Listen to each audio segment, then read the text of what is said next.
Well, war in the Gulf now looks and sounds like a video game, but it is completely real. No, we aren't being insensitive. It is a fact. Just look at the visuals. We see a US helicopter circling ships with machine guns. We hear calm American voices ordering vessels to turn away from Iranian ports. On the other side, Iran releases missile camera videos and clips claiming to show a US F-35 fighter jet getting hit, while explosions light up the skies over cities in the UAE, which no one thought would ever happen. Well, all these images make it feel as if we are watching a war on a screen, even though the risk for people living in the region could not be higher. So today we decided to put together the most dramatic visuals which emerged from a war that refuses to die, a war that is affecting each one of us.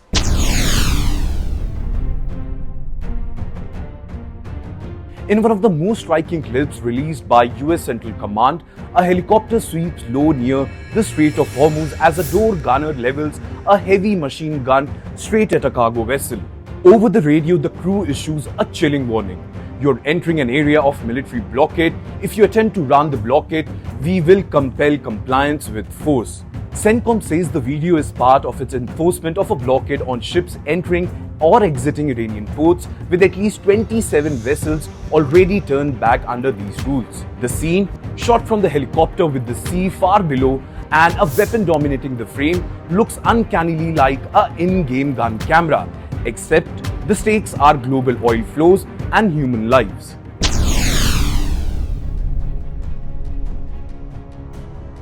Now, another CENTCOM video pairs the calm voice of a US sailor aboard the guided missile destroyer USS Michael Murphy with footage from the ship's embarked helicopter tracking a merchant vessel in the Gulf of Oman. First, look at this video. Motor Vessel Molly, this is Warship 112.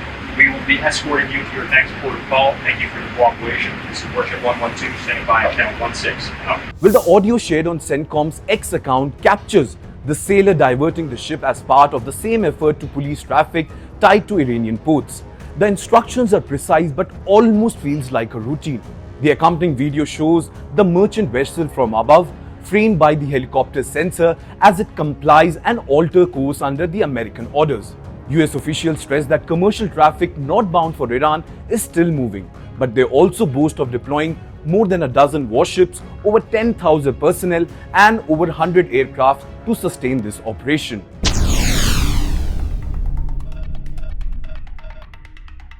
Now, on the other side of this information war, Iran's Islamic Revolutionary Guard Corps has released dramatic footage claiming to show a US F-35 stealth fighter being hit by an air defense missile over central Iran. In the clip, broadcasted by Iranian state-linked outlets and shared by platforms like Tehran Times, a jet-shaped target seems to take a mid-air hit followed by smoke and a lurking flight path.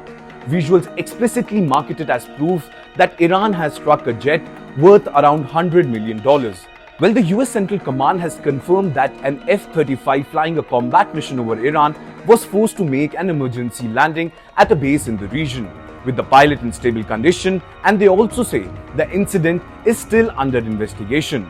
But multiple Western media outlets citing US sources report that the aircraft may indeed have been struck by Iranian fire, even as Washington tries to downplay the damage. Here again, the public see the war not from a reporter's notebook, but from a missile's perspective.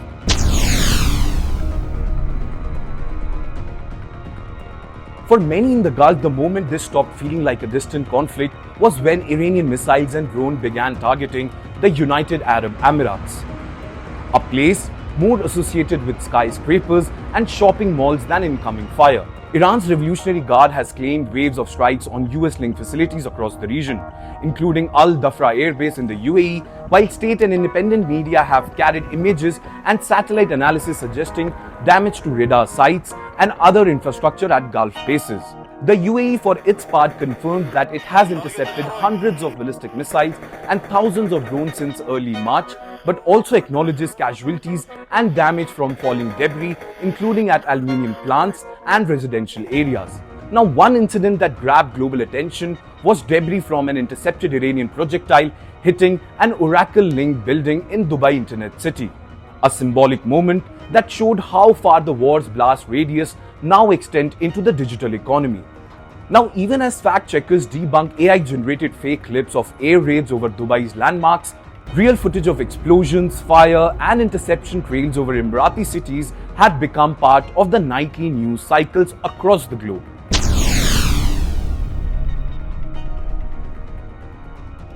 Now, another dramatic clip comes not from the surface of the Gulf, but from the deep under the Indian Ocean.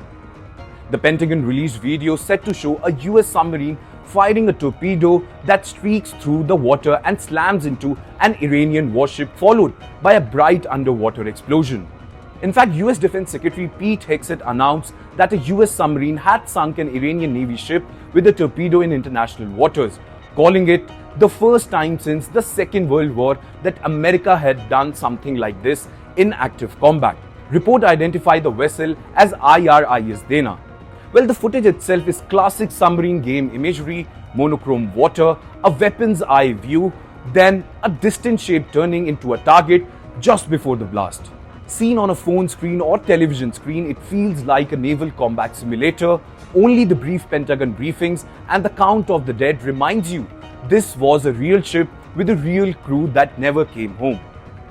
Taken together, these visuals, the gunner over Hormuz, the voice over the Gulf of Oman, the missile cam strikes on an F-35 and flashes over Dubai compress a sprawling region war into series of highly produced, almost cinematic scenes. But the danger is that in an age of video game wars, we begin to see strategy and spectacle, not the fragile human lives behind every frame.